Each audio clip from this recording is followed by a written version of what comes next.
Okay, so we are going to go ahead and get started.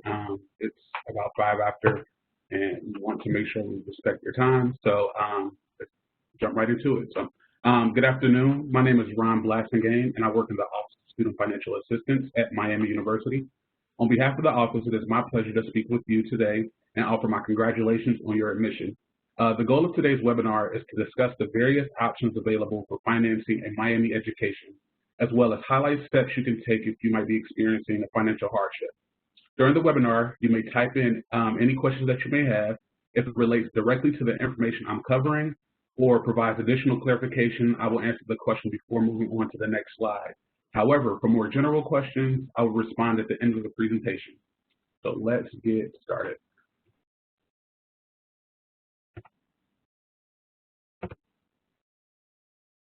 Okay, so there are several options for financing a Miami education, including grants, scholarships, work study, payment plans, and loans. By completing the FAFSA, students can be considered for several grants. Grants are free money and do not have to be repaid.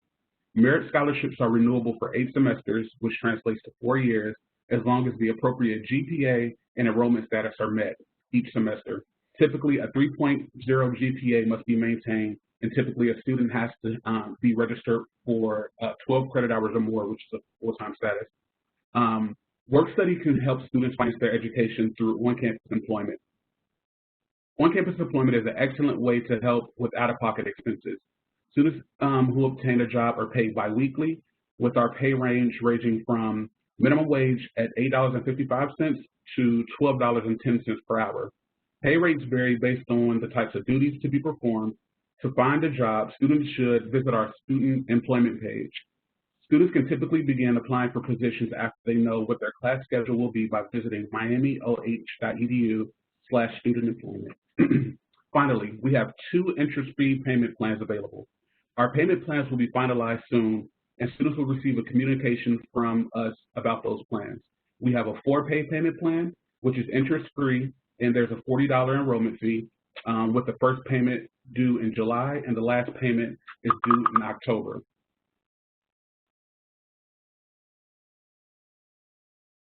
Give me 1 second.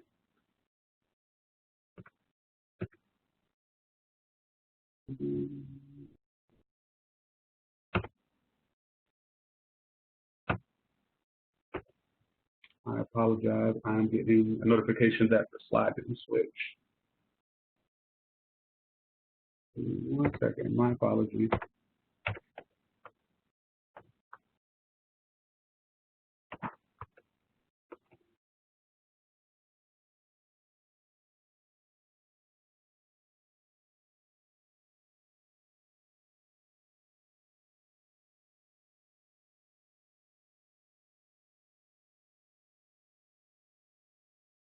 Mark, are you able to see? Am I still on the? Which slide do you see?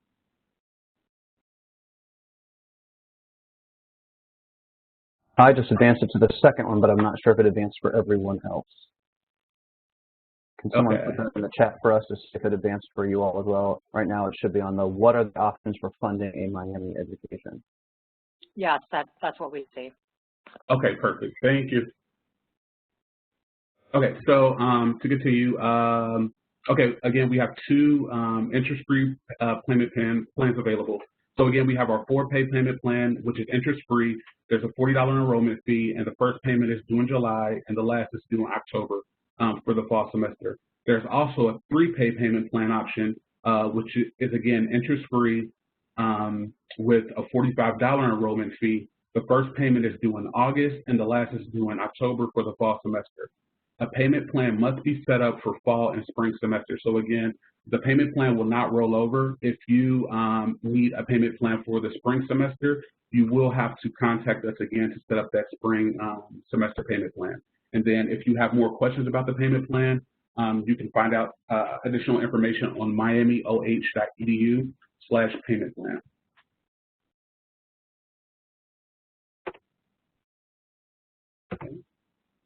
Okay, what are options for funding a Miami education? I want to double check with Mark again to make sure I'm on the what are the options for funding a Miami education slide. Can everyone see that? That's what I see, but I just advanced it. I'm not sure if other Okay. folks are seeing that as well. Okay, every time I advance, I'll just check in with you, Mark, to make sure that we're good to go. Okay, so what are the options for funding a Miami education? If you have not already, it is not too late to complete the free application for federal student aid, which is the FAFSA. It is the beginning point of the aid application process to be considered for federal and state need-based grants and to be offered loans and work study. You can complete the application at FAFSA.gov, FAFSA.gov, using Miami school code of 003077 to still be considered for federal aid for the upcoming school year. So it isn't too late to complete the FAFSA, and if you want to take advantage of any federal financial aid opportunities, we must have a FAFSA on file. And Mark, I'm going to advance to the next slide. Also, by completing the FAFSA, students will be offered one or a combination of the federal direct subsidized or unsubsidized loans. While loans are under heavy scrutiny right now, especially in the media, we believe student loans are a solid investment in a student's education, provided that students borrow smartly when considering their expected professional outcome. When students enroll, we have tools and counseling available to help ensure that they are not overborrowing. These federal student loans are made in the student's name. They do not require a credit check or a cosigner, and students can borrow up to $5,500 their first year. The amount increases to $6,500 their sophomore year and $7,500 in their junior and senior years. Repayment begins 6 months after graduation and can be deferred if a graduate degree is sought. Interest rate is fixed, and for the upcoming school year, which is the 2020-2021 school year, the interest rate for those loans, the subsidized and unsubsidized loans, is 4.53%. In addition to federal student loans, the Federal Parent Plus loan can be borrowed by a parent, embarked for a dependent student's educational costs, and require a light credit history review. No maximum amount except the cost to attend minus the aid already received. Interest rate is fixed, and for the upcoming school year, the interest rate is 7.08%. Another loan option would be private educational loans, which are typically borrowed in the student's name and require a cosigner. Interest rate is determined by the overall credit score of the applicant and cosigner. Families with excellent credit history may very well obtain a lower interest rate than the 7.6% of the PLUS loan. At Miami, we know 65% of our families obtain a better interest rate with a private educational loan than they do the Parent Plus loan. For more information on loans, you can visit our loans page at miamioh.edu/loans. Thank you, Mark.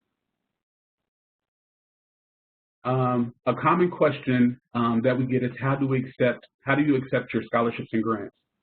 Students are not required to accept gift aid, such as scholarships and grants. Gift aid, I'm sorry if I'm speaking too fast, I'll slow down.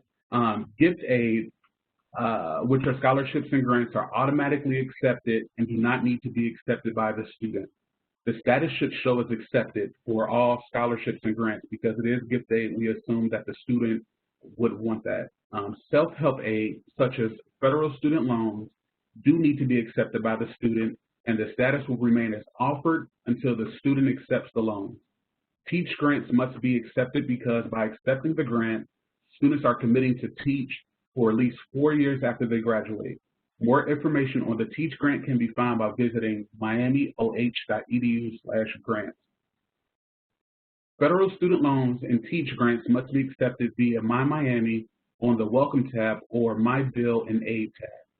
Once the student is logged in, they will see something similar to the image, which is showing for you all on the slide, and should click on the link and accept the loan. Accepting the full amount of the loan is not required. Students can determine how much they would like to accept. Authorized users do not have the ability to accept aid. Only students who have authenticated into the My Miami can do this. So parents will not see the option if the login is using their username/password combination. So again, parents cannot accept any financial or any federal loans for the student. Only the student can. To accept aid, click the red accept or decline offer icon. Students can input the amount they would like to accept or accept the full amount. Any aid that is in accepted status, with the exception of the federal work study will be applied directly to the student's bill as long as other outstanding financial aid requirements have been completed. Again, only students are able to accept or decline aid. They must be logged into the MyMiami website with their unique ID and password. Parents do not have the ability when logging in with their credentials. Students also have the ability to print their financial aid awards by clicking the Display Aid by Term and Print Your Awards link. In some instances, organizations or institutions may ask the student for this information when applying for scholarships or for a sibling tuition discount. I'm going to jump to the next slide. Okay, to view outstanding financial aid requirements, students log into MyMiami and view the Welcome tab or My Bill and Aid tab, and outstanding and completed financial aid requirements will be displayed. A description of the requirement is listed in the description field, and the status of the requirement is listed in the status field. If the requirement has not been satisfied, it will show as needed or incomplete. If the requirement has been satisfied, it will show as received. If a Miami document needs to be submitted, by clicking the link for the requirement, the student will be led to the document to complete and submit it. Students should finalize all outstanding requirements as soon as possible to avoid delays with financial aid. Students should aim to have all of their aid finalized by July 1st in order for it to be reflected on the bill. After orientation begins, we may begin to send email notifications to students' Miami University email accounts regarding incomplete or missing requirements so that the student can complete them all. Thank you. Students who are eligible for merit scholarships for a total of 8 semesters, provided they enroll full-time each semester and maintain a 3.0 cumulative GPA, so they do not need to reapply for them. So if you have any merit-based scholarships, you do not need to reapply. They are reoffered each semester. There are no scholarship applications necessary for the scholarships to renew each year. Students should check their initial scholarship notification letter or renewal criteria for other departmental/donor scholarships. Students may apply for outside scholarships throughout their academic career and are encouraged to do so to acquire additional funding to help pay for school expenses. Miami students can find a list of scholarships that are regularly updated on our scholarship page. Students should review the scholarship criteria to determine eligibility. These scholarships are usually awarded on the basis of academic merit or some special talent, such as athletic or musical ability. If the scholarship deadline has passed, please check back. There's a good possibility that the scholarship will be available again the following year. In order for students to be considered for federal need-based aid and offer federal student loans, students must complete the FAFSA annually by February 1st. This is for continuing students. Visit miamioh.edu/scholarship for a full list of scholarship policies and to explore outside scholarships. So how much does it cost to attend Miami? So here's a look at our expected tuition, room, and board costs for the fall. These amounts are subject to change as our Board of Trustees will set the final cost later this summer. I will point out that these are full year costs and students are billed for one half in July for the fall semester and for the second half in December for the spring semester. Also note that winter term and summer term enrollment is an additional cost to the full year's amounts listed. So if we look at the chart, for Ohio residents, the tuition, which includes the instructional and general fees, is $16,224, and the housing and meals, which is room and board, is $14,510 for a total of $30,734. And again, that amount is split for fall and spring, so you'll receive the first bill in July and the second bill in December.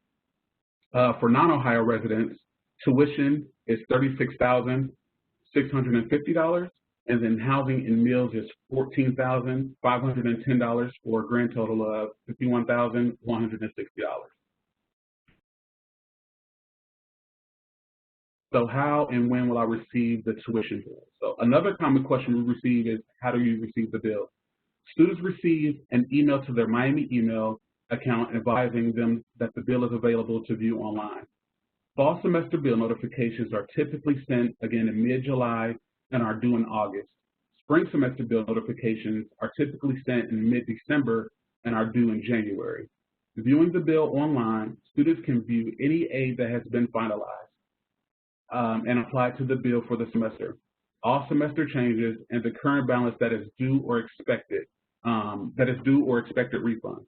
Additionally, students can submit payment through the payment link or set up a payment plan. If a parent or other authorized user has been established as an authorized user, they can also receive a bill notification and can view the bill online.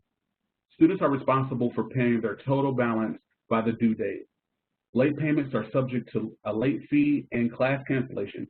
For more billing information, you can find more billing information at miamioh.edu/onestop/paying-for-college.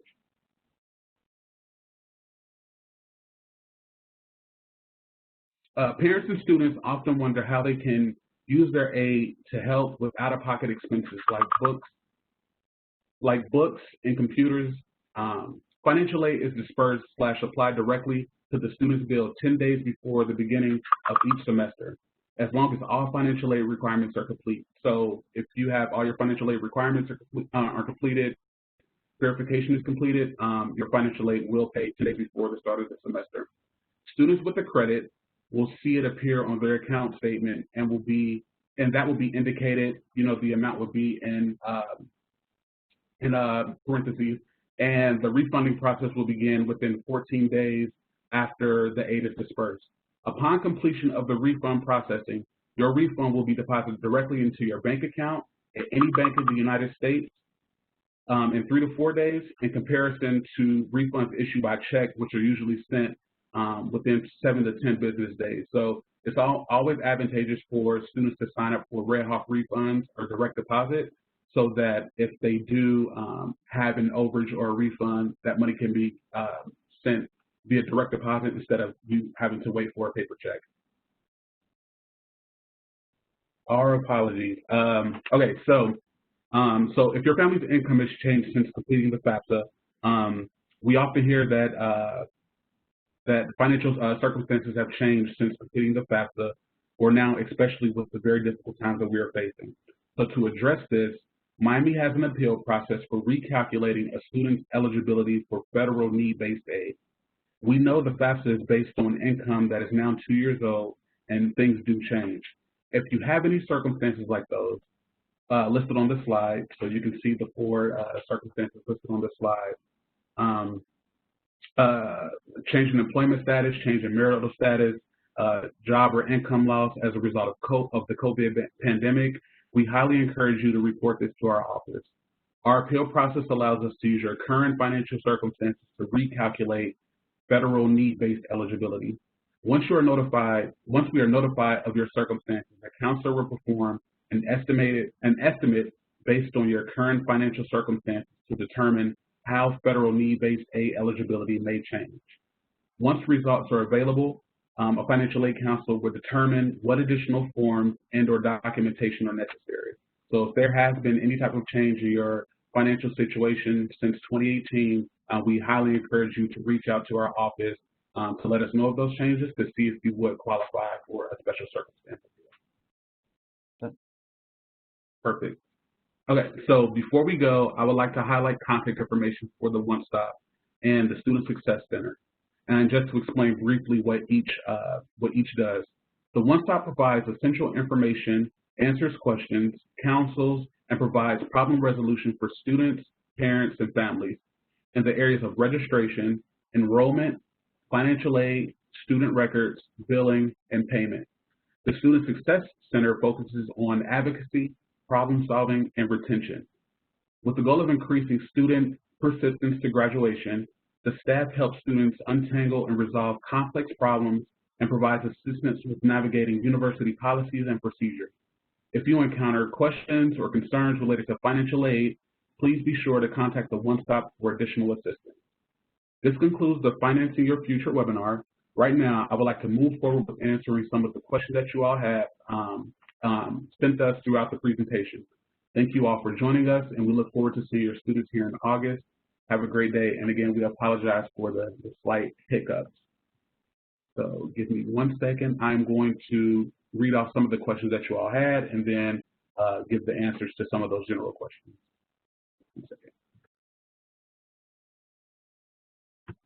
Okay, so we didn't have a large number of repeat questions, so I will read the couple that we did have. So someone asked, if my daughter accidentally accepted the federal unsubsidized loan and didn't want her to, how does she undo that action? Oh, it was answered in the chat. Never mind. If we apply for a private loan, how long does it usually take for Miami to get the money? So it varies depending on which private loan that you apply for, which lender. So I would always recommend that once you apply for that private loan, I would check with them to make sure they have sent it to Miami, just to have a clear line of communication. So once you do apply, you're approved. You can double check with them, I would say within like a week or so, to make sure that we have received it. Okay, so can books be ordered through the bookstore and put on the student's school account to pay the bill as one, or do books have to be paid separately? So students can order books online, but it cannot be charged to their accounts. The student can add funds to the ID card and pay with it at the checkout. So we do have something called Moolah, and you can add that money to the student's ID, and they can use the Moolah from their ID card to purchase their books. But we do not bill students directly for their books, because we honestly have no idea, which books they will have. So, and in addition to the Moolah, you can use Moolah to pay for laundry, printing, renting a locker at the rec center, buying medicine if you need that. Again, Moolah is essentially like an ID with a credit balance, and you can use that money to make different purchases at the campus bookstore in addition to your books. So someone was asking about 2021 tuition and fees cost breakdown for online classes. I'm not sure if it is posted yet, but if you email the One Stop, miamioh.edu /One Stop. Let me see if I can find their. It's onestop@miamioh.edu. If you email the One Stop, we can definitely find a link to give you a cost breakdown of the online classes, because I don't think it's posted yet. So someone asked, if when accepting the federal loan, how do we get the amount to split between the 2 semesters versus it all being applied to the fall semester? So once you accept the loan, we automatically split it between the fall and spring semesters. The only way that we would apply it to, well, actually we wouldn't apply it to one full semester. It automatically splits between the 2. So you don't have to do anything additional in order for that amount to be split. So how does excess loan money get moved to the Moolah account? So the excess wouldn't be moved to Moolah. If you do receive some type of refund, you can use that money to put that money into your Moolah account. But any excess money would not automatically be directed to your Moolah. Give me 1 second. I'm still reading through to make sure that I've covered everything. So do merit-based scholarships only go towards tuition? No, your scholarships will apply to your bill in total. Okay, daughter has 2 local scholarships. She does not see them on her portal. How do we add these, and how do we split into fall/spring?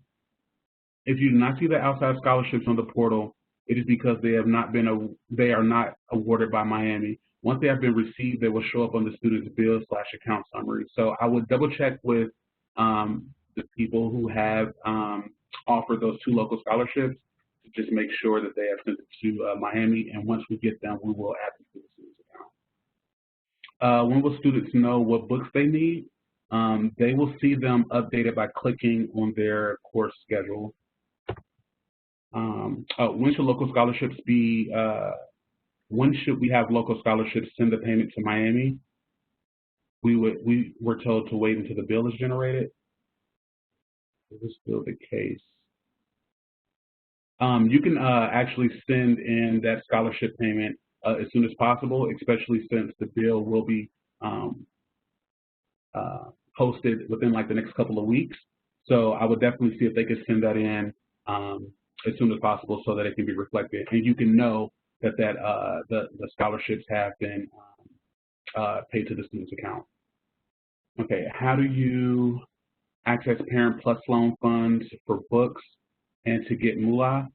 So again, you will have to wait until you get that Red Hawk refund, and then you would put the refund into onto the student's MULA account, and you can use that money to purchase books. But you will have to wait until you get that refund, because if you haven't added MULA already, it's not something that can be added to the student's account and be reflected on the bill. It'll be something that will post after you add it, and then you can use that refund to purchase those books and add the money to your MULA account. Will there still be a tuition lock or tuition promise for the upcoming class? Yes. So tuition promise does apply to the upcoming class. Okay. Was there discussion on COVID refunds if campus closes? Right now, we are prepared for a full return to campus on fall. If that does happen, students will receive communication about their options regarding taking classes, costs, etc. So we do plan on everyone being back for fall, and if it does happen, we'll definitely be transparent and let you know about their options regarding classes and costs. So do you know when the tuition rate will be final? Again, we should know something by mid-July because it's still under review. I'm sorry, I think we have a few more questions and then we can wrap up. So if you do have any outside scholarships that aren't from the university, you can send those to the One Stop, and then they will make sure to get them attached to the student's account. And then you can, the contact info for the One Stop is on your screen right now. It's the Campus Avenue building, 301 South Campus Avenue, Oxford, Ohio, 45056. I think that